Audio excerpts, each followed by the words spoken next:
96L in the Atlantic. That's right, 90%. That's what the National Hurricane Center has upped the chances of this becoming a tropical cyclone to. Now, a tropical cyclone, we can be talking about a tropical depression, a tropical storm here. If it was tropical depression, it would be named number 4. If it was a storm, it would be named Danny. That's the next name on the 2015 Atlantic hurricane list. Here's the possible area for development, and you'll notice it doesn't quite make it to the Lesser Antilles, the Windward Islands, because we've got some changes in our atmosphere. But looking at this on our visible satellite, you're looking at this and you're saying, this isn't a tropical depression already? It looks pretty good, right? We've clearly got a little bit of spin here. We've got to get those right characteristics there. We can't just name everything a tropical system. It has to have that warm core. You have to have several characteristics. But look at this. It is right where it should be, right where we anticipate this to form along the monsoonal trough. Can you spot that? The change in the winds here, that's exactly where it is. Invest 96L riding right along that, and we do have the chance.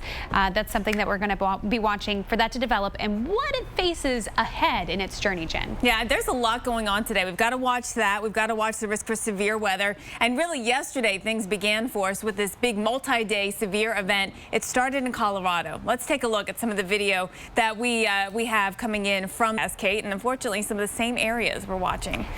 The same areas, but the question is, hey, what have we done to the atmosphere between then and now? And it's quite a lot. Take a look at what we have going on. Still have that moisture flow, still have that low that is sitting right there near the surface. So this is a lower level low. This is going to be our primary trigger. You know, it's supported by these strong upper level winds, this big old dip in the jet stream, and not very typical for this time of year. But I got to tell you what, Jen, we had a lot of thunderstorms yesterday, and those have kind of maybe murkied up the atmosphere a little bit. We still have torcons of 4 for Des Moines, Kansas, 3 for Wichita today. And it makes it complicated, right, Kate? Right. It makes it complicated making a forecast. But one of those cities under the threat today for storms is Kansas City. They've got a torcon of 4, and storms will likely be stronger into the afternoon and evening. Mike Seidel of the Midwest here. Big changes coming. We're going to keep on tracking it. And Kate, we're continuing to watch that risk of storms too. We'll have this forecast more throughout the show. Right, but you need to be on alert. Go ahead and change those plans, whatever they may be. From Des Moines south through Oklahoma City, the Red River there, that's where you have the highest risk of storms. If you're in Des Moines or Omaha right now and you're turning us on and you're saying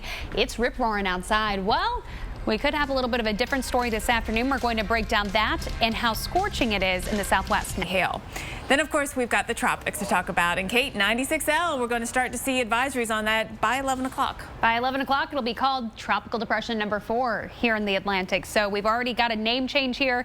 We're going to wait on the National Hurricane Center to make all their final preparations, but they've already tweeted out saying, hey, we're going to issue advisories starting at 11, so heads up. This is what we're talking about, 96L. We've been talking about it for days, watching these thunderstorms emerge off the coast of Africa right here along the monsoonal trough, and that's exactly what we're still watching.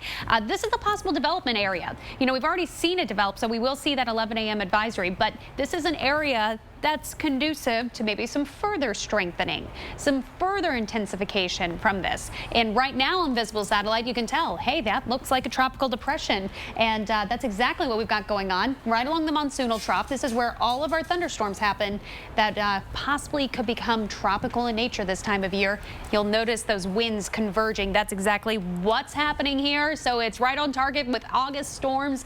This is very typical for this time of year. What's not as typical is how strong the wind shear is, and if a little bit closer to home, that's indicative of an El Nino year here in the Caribbean. So we could see a little bit of a roadblock, which is good news for us, Jen. Implications in all parts of the world, right, when it comes to the weather. So we're going to chat more about El Nino, right? Up almost perfectly with what we typically see for our tropical storm origins for August, at least mid-August. Look at this. We have Tropical Depression 4 forming, you know, right over here. We've got that area to watch right up here, right on target. You know, we've been looking a lot out toward the coast of Africa. That's what we do as we get into August. However, we can't ignore things closer to home because obviously we still see things form in the Gulf of Mexico and along the Atlantic, right up the eastern seaboard. So we're watching all of that as we get into late August.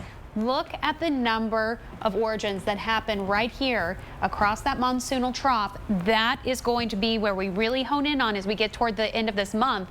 There's just a tremendous change as we head into August and September on the number of hurricanes that we see that form statistically. August on average sees 2, so we'll see what happens. Look at this, from 1900 to 2010, this is our hurricane strikes per county, right? So the darker red means you have more strikes. Obviously, the coast of North Carolina, Cape Hatteras, you're going to be in the reds there, 26 plus. And we've got, look at this, right here, Southwest Florida, actually 26 plus hurricane strikes, while Miami-Dade, Broward counties, you're actually more in the low 20 range with number of strikes. You go up a little farther along the coast, Jacksonville, near none.